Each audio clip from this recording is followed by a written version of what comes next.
I want you to stop right where you are and listen to me very carefully, because what I'm about to share with you in the next few minutes has the power to completely transform your relationship with money, abundance, and prosperity forever.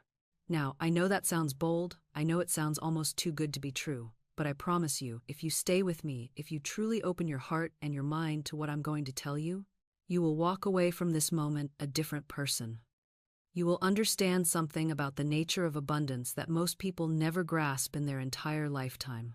And here's the most beautiful part, the part that makes my heart absolutely sing with joy. This transformation doesn't take years of struggle, it doesn't require you to work yourself to the bone, and it certainly doesn't depend on your current circumstances, how much money is in your bank account right now, or what your financial history looks like.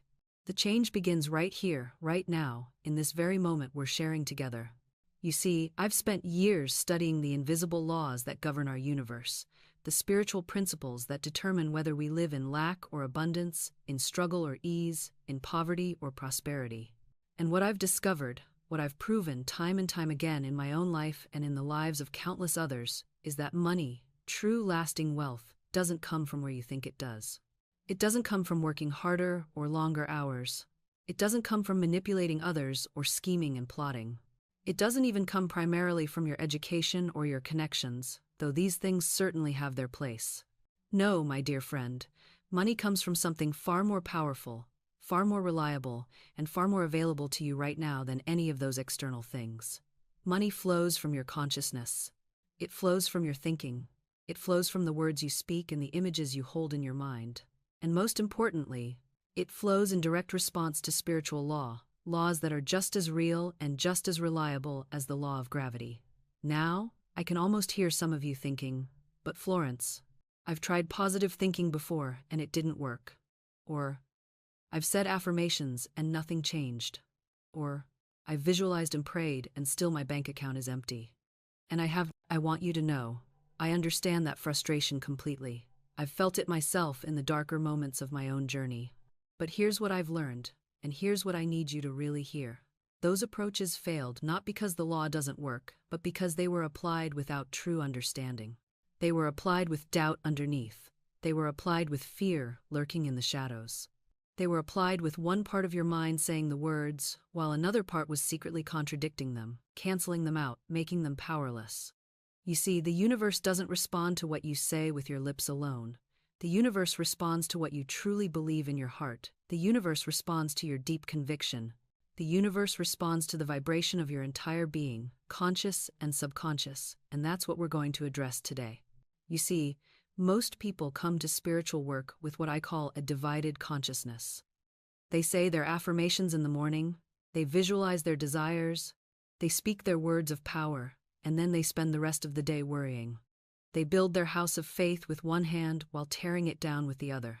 I've watched this pattern unfold countless times. A woman comes to me and says, Florence, I've been affirming abundance for 6 months. I say my statements every single day, but nothing's changing. And then, in the very next breath, she tells me how worried she is about her bills. She tells me how she can't afford this or that. She tells me all the reasons why money is scarce and hard to come by. Do you see the contradiction? She's trying to plant roses while watering weeds. Your subconscious mind is always listening. Always. It doesn't take a vacation. It doesn't clock out at 5 o'clock. Every word you speak, every thought you entertain, every emotion you feel, your subconscious is recording it all, accepting it all as instruction, as direction for what to create in your outer world. This is why I tell my students, you must become a guardian at the gateway of your thoughts. You must stand watch over your inner conversations. Because these inner conversations, these habitual thought patterns, are writing the script of your life far more powerfully than any affirmation you speak for 5 minutes each morning. Let me share something that might surprise you. The subconscious mind doesn't understand negatives. When you say, I am not poor, your subconscious simply hears poor and goes to work creating more experiences of poverty. When you say, I will not be sick, it hears sick and manifests illness. This is why affirmations must always be stated in the positive. You must claim what you desire, not push against what you don't want. But here's where it gets deeper, and this is what most teaching on affirmations misses entirely. It's not just about the words being positive. It's about the feeling beneath the words. It's about the vibration that accompanies your statement. You can say, I am abundantly supplied all day long, but if underneath those words there's a trembling fear, if there's a silent voice whispering, but what if it doesn't work? If there's a clenched desperation in your solar plexus, that's what your subconscious receives. That's what goes into the creative medium of mind. Your subconscious responds to conviction. It responds to the feeling of certainty. It responds to that quality of consciousness that already knows, that already possesses, that already has what it desires. This is what I mean when I speak of faith. Real faith isn't blind belief. Real faith is a quality of knowing. It's a settled assurance in your heart. It's the ability to see with your inner eye what hasn't yet appeared to your outer eye and to feel it as absolutely real. Think about this for a moment. When you know you have money in the bank, there's a certain feeling that accompanies that knowing. There's ease, there's relaxation, there's confidence. You don't worry about the check you just wrote because you know it's covered. That's the feeling you must bring to your affirmations. That's the consciousness you must establish. Not the desperate hoping of someone who's broke and terrified, but the calm assurance of someone who knows their supply is certain. Every morning, you must mentally rehearse this truth. Before the bills arrive, before the doubts come screaming, before your logical mind starts calculating lack, you speak your word.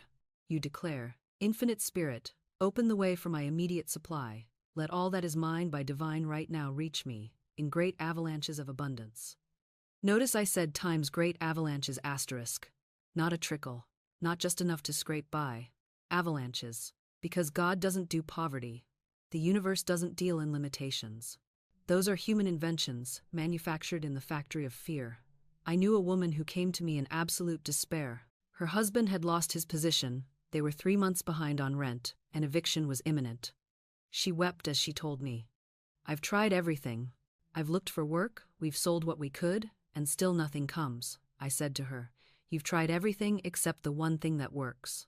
You've tried human effort without spiritual recognition. You're rowing your boat with tremendous energy, but you haven't raised your sail to catch the divine wind. I taught her to stop looking at the empty bank account, stop rehearsing the disaster, stop telling everyone her tale of woe, which only planted more seeds of lack. Instead, every morning and evening, she stood before her mirror and declared, I am a child of the infinite. My supply is endless, immediate, and right at hand. Was it easy for her? No. Her mind fought back viciously. It screamed, You're lying to yourself. Look at the facts. But she persisted. She treated those negative thoughts like uninvited guests, acknowledged them, then firmly showed them the door. Within 1 week, her husband received a telegram about a position he'd applied for 6 months earlier and forgotten about. The salary was double what he'd been making. Within 2 weeks, they had paid every debt and had money remaining. Magic? No. Law, spiritual law, as reliable as gravity. She changed her consciousness, and her world rearranged itself to match. This is what I mean by treatment. You're not begging God to change your circumstances. You're aligning yourself with the truth that has always existed. You're remembering what you forgot in your panic, that you are an inlet and an outlet of infinite supply. The moment you truly accept this, something shifts in the invisible realm. Doors you didn't know existed swing open. People think of you out of nowhere and offer opportunities. Money comes from directions you never anticipated. I've seen it happen with such peculiar precision that it would make a skeptic's head spin. A woman needed exactly $300 by Thursday. She did her spiritual work, holding fast to the vision of supply. On Wednesday, she received a check for $300 from a company refund she'd completely forgotten about from 2 years prior. The universe has no problem with details. It's not confused about timing. Your job isn't to figure out times how times or times when times or times from where asterisk. Your job is to establish the consciousness of abundance, then get out of the way. Your subconscious doesn't reason, it doesn't argue. It simply accepts what you persistently feed it and begins to outpicture that in your world. If you feed it worry about bills, it says, all right, more situations to worry about bills. If you feed it gratitude for abundance, it says, wonderful, more reasons to feel abundant. This is why affirmation without feeling is just noise. You can say, I am rich 1,000 times while feeling poor inside, and nothing shifts. But when you say, I am grateful for the abundance flowing to me now, and actually times that warm certainty in your chest, in your belly, that's when the subconscious receives the instruction. I worked with a woman who'd been affirming prosperity for months with no results. I asked her to stop affirming and start noticing. For 1 week, I said, just notice every single thing you already have that someone somewhere is praying for. She came back transformed. I have running water, she told me, tears in her eyes. I have a bed. I have working eyes to read with. I have a body that wakes up every morning. That noticing created times feeling asterisk. That feeling impressed the subconscious. Within 3 weeks, an unexpected contract came through that doubled her income. You see, the universe doesn't respond to your words. It responds to your vibration, your emotional state, the consciousness you're broadcasting. And you cannot fake that vibration. You can't pretend your way into abundance, but you can genuinely find things to appreciate right now, and that genuine appreciation shifts everything. Now, let's talk about what I call the supply chain of the universe. Most people think supply comes from their job, their spouse, their business, their investments. And so they live in constant fear that those channels might close. They clutch, they control, they manipulate. But here's the truth that sets you free. Your supply comes from God *, from the universe, from infinite intelligence, whatever name you prefer. Your job, your business, these are merely channels through which supply flows. They are not the source. When you understand this deeply, truly understand it, you stop being afraid. A channel closes? Fine. The universe will open another one. You lose a client? Wonderful. That makes room for 3 better ones. Your employer downsizes? Perfect timing for the new opportunity that's already on its way. I've seen this play out so many times it would make your head spin. A man loses what he thinks is his dream job and falls into despair. 6 months later, he's running his own company, making 3 times the salary, saying that firing was the best thing that ever happened to me. A woman's biggest client leaves without warning. 2 weeks later, a contract 10 times larger lands in her lap. The universe is always upgrading your good when you let it, but you have to release your death grip on the old channels. You have to trust that source is bigger than any one person, any one opportunity, any one stream of income. This is where most people stumble. They intellectually understand the concept, but emotionally they're still white-knuckling whatever they've got, terrified it'll slip away. And that very fear, that clutching, blocks the new good trying to reach them. I tell my students, hold everything lightly, appreciate what you have, yes. Be grateful for current blessings, absolutely. But don't strangle them with fear-based attachment. Don't make anything your God except the infinite intelligence that sources all things. When you truly grasp that your good comes through people and situations, but from the universe itself, you walk differently. You breathe differently. You stop begging and start expecting. You stop manipulating and start allowing. You stop trying to convince the universe and start knowing it already knows. I've watched people exhaust themselves for years, trying to force doors open, pushing against reality with their bare hands, demanding that life comply with their timetable. And then one day, they simply decide. They decide that what they want already exists. They decide that the universe heard them the first time. They decide to rest in the knowing instead of drowning in the asking. And that's when everything shifts. Because here's what most people don't understand about divine timing. It's not slow. It's not making you wait for the sake of building character or teaching you patience through suffering. Divine timing is actually instant, but you have to be the right person to receive what you're asking for. The universe isn't delaying your good. You are. With every moment you spend identifying as someone who doesn't have it yet, every single day you wake up and practice being the person who's still waiting is a day you push your desire further away. Every single day you rehearse lack, you're casting yourself in that role.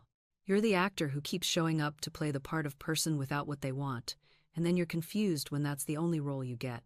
The universe can only give you what matches your conviction. Not your hope, not your wish, not your desperate plea in the middle of the night. Your conviction, your knowing, your unshakable certainty that it's done. I want you to think about something for a moment. Think about breathing. You don't hope you'll breathe tomorrow. You don't affirm every morning, I am now breathing. I deserve to breathe. I am open to receiving breath. You just breathe. There's no question. There's no doubt. There's no backup plan if breathing doesn't work out. That's the energy of manifestation. That's the frequency of faith. When you know something is yours, you stop checking for evidence every 5 minutes. You stop interrogating reality, demanding proof, looking for signs that you're not delusional.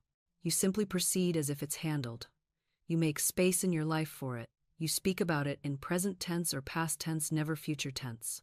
Because future tense means not now, and not now is a frequency that creates more not now. I had a student once who wanted to manifest a relationship. She'd been alone for years, and she was so hungry for love that her entire energy field was screaming desperation. She would text me constantly, "When will he come? Where is he? Did I do the visualization wrong? Should I try a different affirmation?" And I finally told her, "You're treating your desire like a missing person. You're putting up flyers, checking the news, filing reports. What if you just started setting the table for two?" She looked at me like I was insane. But she did it. She started living like someone who was loved. She bought a bigger bed. She cleared space in her closet. She stopped talking about being single like it was a chronic condition. She stopped attending therapy sessions dedicated to why I'm still alone. She simply decided that her person was on their way, and she had nothing to do but be ready and enjoy her life in the meantime.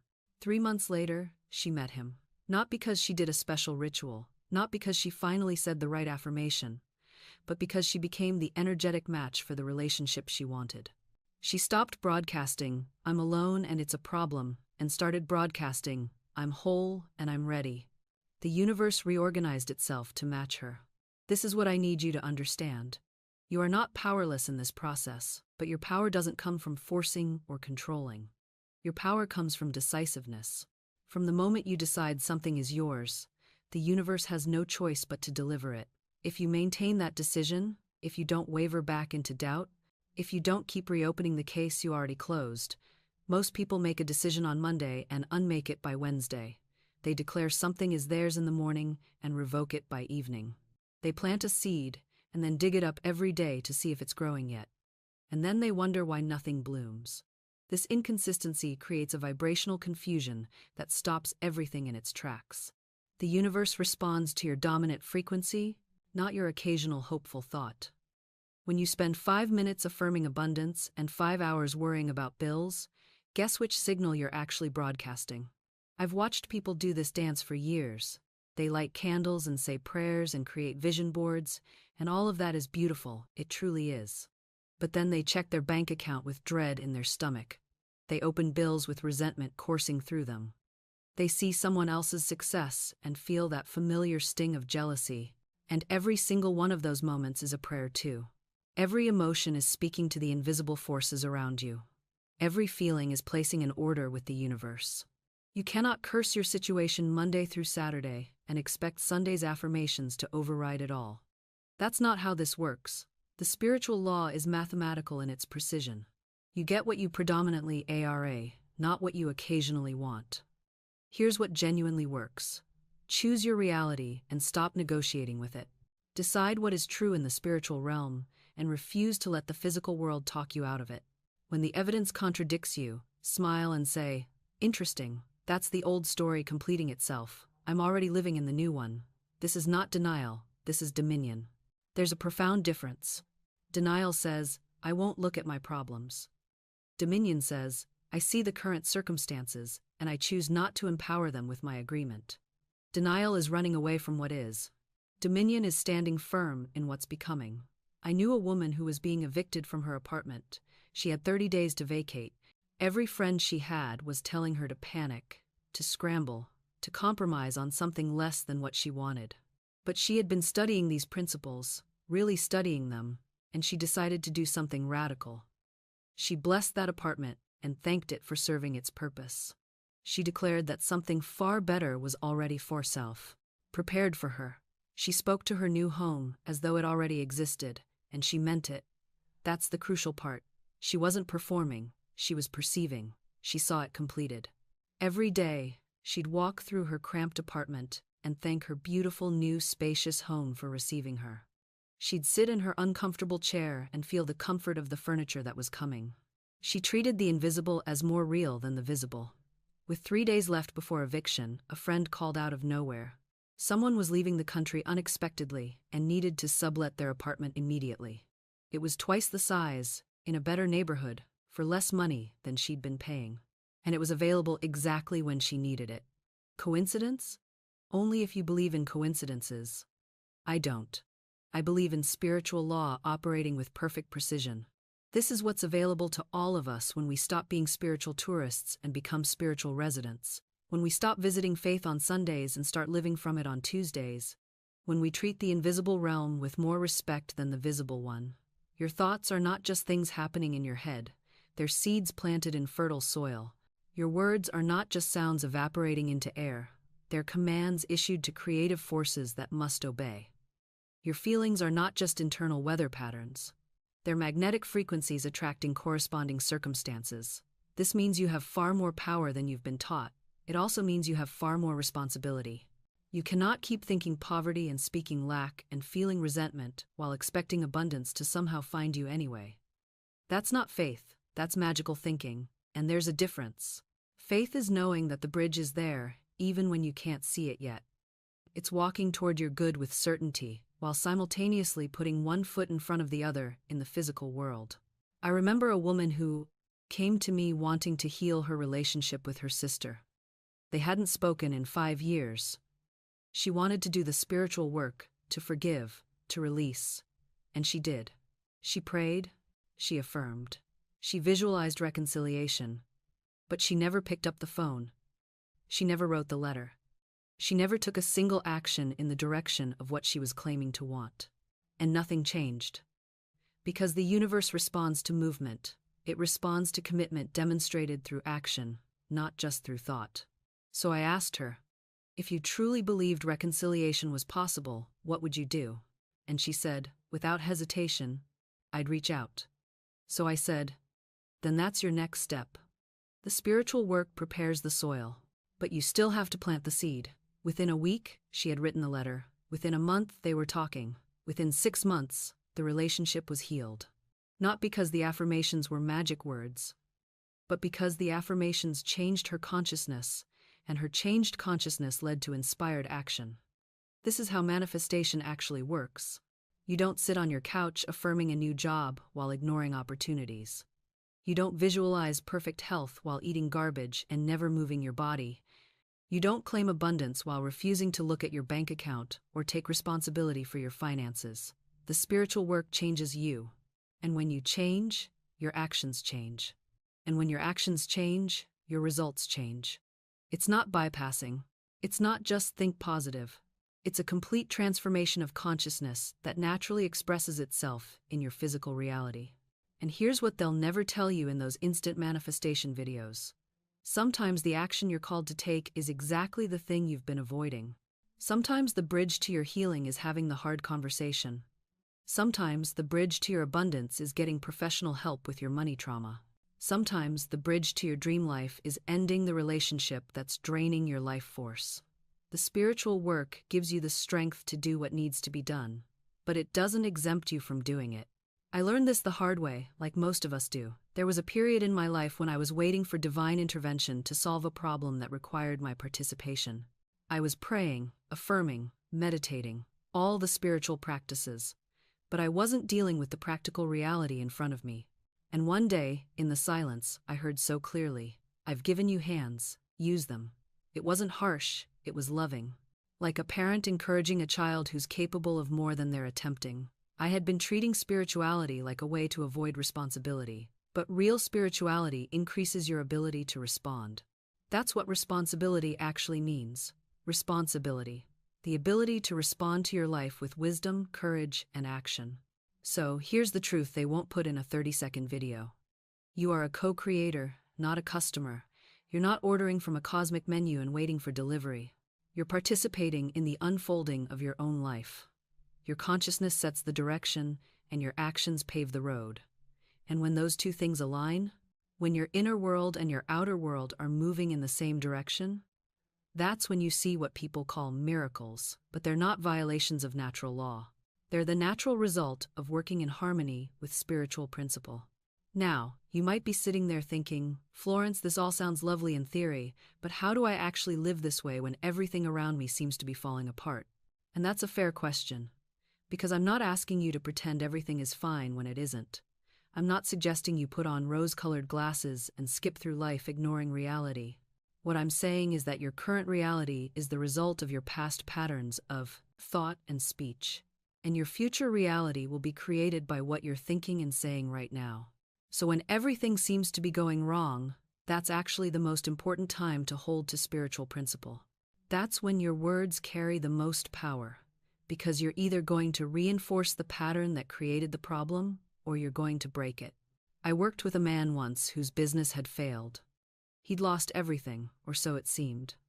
And he came to me absolutely defeated, ready to declare bankruptcy, ready to give up. I asked him what he wanted instead, not what he was afraid of, not what he was trying to avoid. What did he actually want? He said, I want to build something solid, something that serves people, something I can be proud of. So I told him to stop talking about the failure, stop telling the story of what went wrong. Every time someone asked about his business, he was to speak about what he was building, not what he'd lost. It felt dishonest to him at first. He said, but Florence, I don't have a business anymore. How can I talk about what I'm building when I'm starting from nothing? And I said, you're not starting from nothing. You're starting from experience, from wisdom, from a clear vision of what you want to create. That's not nothing. That's everything. He started speaking differently. When people asked what happened, he said, I learned exactly what doesn't work, and now I'm building something better. He talked about his plans as though they were already unfolding. He described his ideal business as though it already existed in potential, just waiting to manifest. Within a year, he had a new venture that was thriving, but the real miracle wasn't the business. It was the transformation in him. He'd learned that he wasn't at the mercy of circumstances. He was the creative center of his own experience. This is what I mean by working with spiritual law. You don't deny the present facts, you just refuse to. Build your future out of them. Your word is the bridge between the invisible and the visible, between what is and what can be. And you get to choose, in every moment, what you're going to build that bridge toward. Now here's something that might surprise you. This work isn't about being perfect. It's about being persistent. You're going to slip up. You're going to have moments where fear takes over and you speak from limitation. I still do it myself sometimes. We're human. The difference is, now you know what you're doing. So when you catch yourself speaking fear or lack, you simply correct it. You don't make it mean you've failed. You just say, no, that's not what I'm claiming. This is what I'm claiming instead. You treat it like correcting your aim. You're not throwing the whole game away because one shot went wide. You just adjust and take the next shot, and gradually, it becomes more natural. The new patterns start to feel normal. Speaking from faith instead of fear becomes your default setting. That's when life gets really interesting, because you're no longer working against yourself. Your inner world and your outer world start to harmonize. The things you need begin showing up without you having to force or manipulate or struggle. And that's when life becomes playful again. That's when you stop treating manifestation like a grim battle and start treating it like a dance.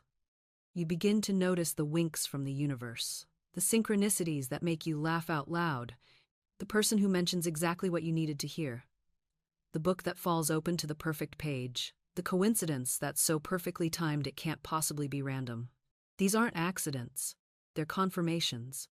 They're the universe saying, yes, I hear you, I'm working on it. Keep going. And here's what nobody tells you about this level of consciousness. It doesn't mean everything becomes easy. It means everything becomes meaningful. You still face challenges, but now, you see them as redirections rather than rejections. You still encounter delays, but you trust they're protecting you from something you couldn't see. The person who didn't hire you, they just saved you from a toxic workplace. The relationship that ended, it cleared space for the right person. The door that closed, it was hiding a wall, and there's a better door just around the corner. This is what Florence Scovel meant when she talked about divine timing. It's not about things happening when you want them, it's about things happening when they should. And when you stop resisting that timing, when you stop throwing tantrums because reality isn't moving at your preferred speed, everything accelerates. Because you're no longer creating energetic friction. You're flowing with life instead of against it. Now, I want to be clear about something before we close. This isn't about perfection. You're not going to master your thoughts overnight. You're going to catch yourself spiraling into worry. You're going to notice old patterns creeping back in. You'll have days when you forget everything you've learned and fall back into fear. That's not failure. That's being human. The difference is, now you have tools. Now you know how to interrupt the spiral. You can catch yourself mid-worry and say, wait, I'm creating with my words right now. What do I actually want to create? You can feel the fear and choose a different thought anyway. Not because you're suppressing the fear, but because you're no longer letting it be your only advisor. And slowly, thought by thought, word by word, choice by choice, you build a new inner world. And that new inner world starts producing a new outer world. Your life becomes evidence of your consciousness. Not because you manifested a checklist, but because you became someone who naturally attracts what they desire. Someone who speaks life into being. Someone who walks through the world expecting good. This is what Florence Scovel discovered. This is what she taught. And this is what's available to you right now, in this moment. Not someday when you're more spiritual. Not after you read 50 more books or attend 10 more workshops. Right now. Because the only moment you can ever plant a new seed is now. The only moment you can speak a new word is now. The only moment you can shift your consciousness is this one. So what will you choose? Will you keep rehearsing the old story, the one where things are hard, where you're unlucky, where what you want never quite arrives? Or will you dare to speak a new story into existence? The universe is listening. It's always listening. And it's ready to rearrange reality to match whatever you consistently claim as true. Your word is your wand. Use it wisely. Use it boldly. Use it to create the life you were always meant to live.